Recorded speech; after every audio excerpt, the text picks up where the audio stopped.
Boys, today we got another info dump on NHL 19. Today they released a long 16-minute video on franchise mode and the new scouting system that they're implementing. Another win, guys. I'm No Sleeves 12.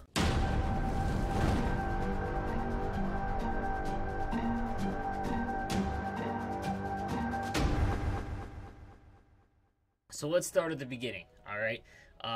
Let's start with the hub screen. Basically, they released it here.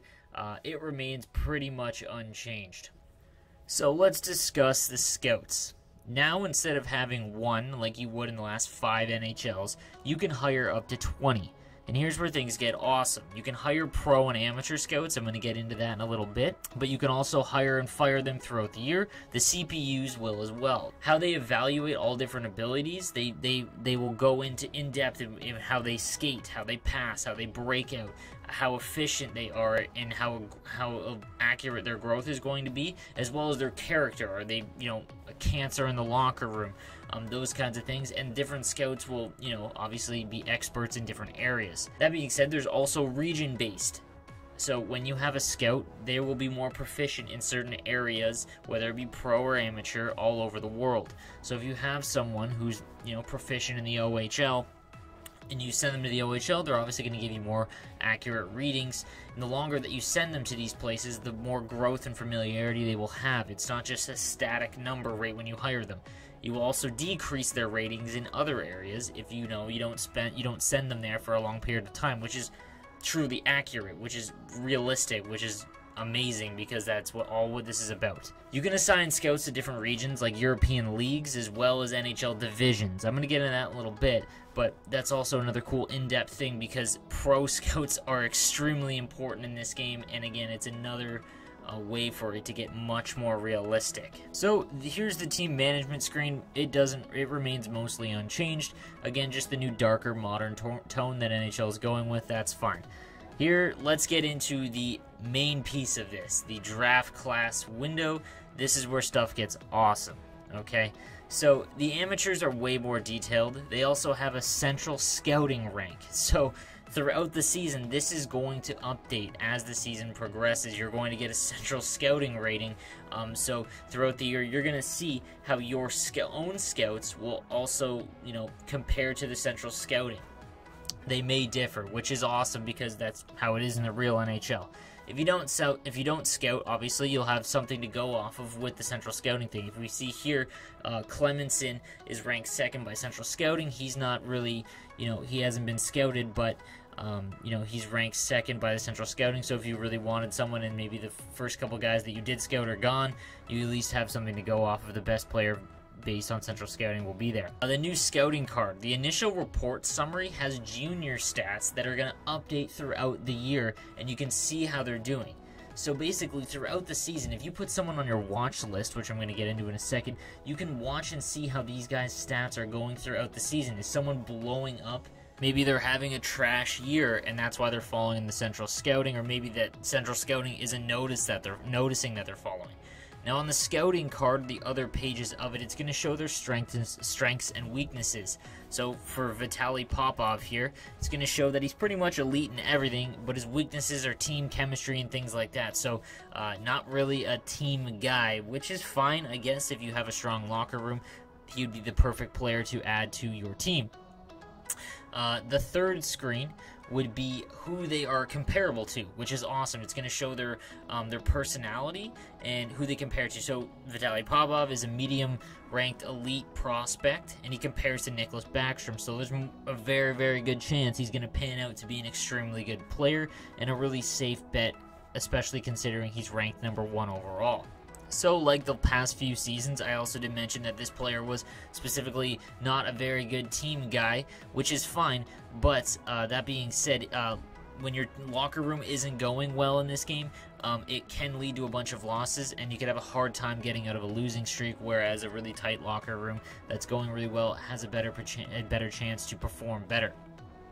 So let's also get into the last thing they mentioned is gems and busts. Your scouts are going to tell you, compared to central scouting, who's a bust and who's a really undervalued guy. Another awesome addition to this, because again, it just kind of gives you a more realistic thing. In Madden specifically, there's kind of a much simpler drafting thing. When you draft them, you'll find out who they are, how they rank overall and whatnot. But it'll also tell you, where their actual ranking is once you scout them.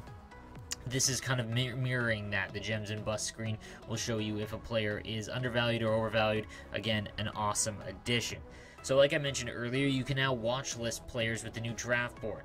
You can stick players to them and keep watch. This increased from 5 in the last game to much larger, where you can throughout the season go through. And again, because you can see how they're doing in juniors, this is actually usable now. Again, that's what I need to get across to you guys, is that the mode is so different now because of all just the things there just to be there, like the one scout sending him out for 6 weeks and just giving random information on the players, whereas now you have 20 different ones that go all over the place and have much more higher breakdowns. Also, I'm going to get into Fog of War in a second. But the fact that you can actually watch these guys and it means something is a really, really cool addition to the mode. Next, let's talk about the organizational depth chart. As you get closer to the draft, it's going to show you your overall weaknesses and things like that, and how you stack up when it comes to your overall depth for the Vancouver Canucks. They're pretty much weak everywhere except for the top prospects and depth forwards, as well as their forward prospects. Everywhere else they're weak. So then it will show you in the projected picks who your scouts think that you should take. Again, this is more for guys that want to play the game mode but don't want to spend hours and hours in the scouting and being super in depth. It's just going to give you a better overall, more realistic approach, and you don't have to spend a million hours trying to figure out or saving and then going back and drafting who you should have, because your scouts will throughout the year actually show you who's performing, and then they give you the projected who you should draft, again, which is just a very, very cool thing to add to the game. Now let's get into once you're actually in the draft. So CPU logic was updated, meaning that there's now a short list of players that each team wants to draft with its picks, meaning that instead of in previous years where it would draft the highest rated player available, it'll now have a few select players that it wants at that position based on organizational needs. If you have, let's say, Carolina, who's stacked on defense with prospects, taking the best available defensive prospect, that isn't really realistic. So now it will select a better forward, or the best rated forward, or center, or winger, whatever there is available to you. Even cooler is it will trade up or trade down depending on where they are in the draft and what is available to them. Apparently, again, in the guy that was just doing the video, he was offered picks to trade back in the 4th round because Anaheim wanted a specific player. That's crazy in depth, and again, just more realistic, things to the mode.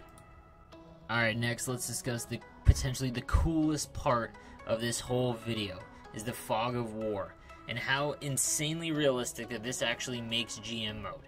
So, you have pro and amateur scouts. Here is what your pro scouts do.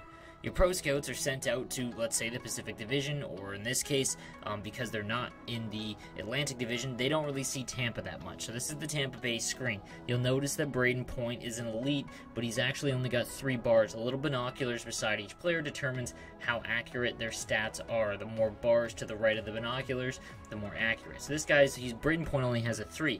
So he could still be an 87 overall, but because the scout that you have hasn't seen him in so long, he's no longer sure.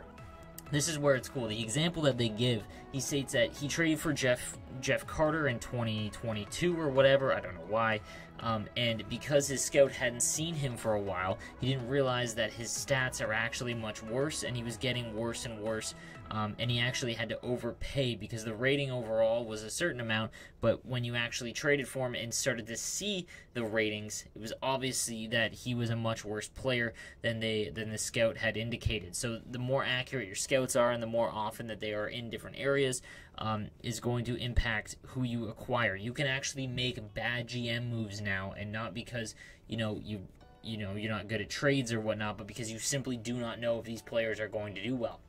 Here's a better example. When you first start a GM mode, you will see every single player, obviously, in the stats that are pertaining to them, because essentially you're starting fresh, you can see everyone. But he gives an example of Alexander Ovechkin.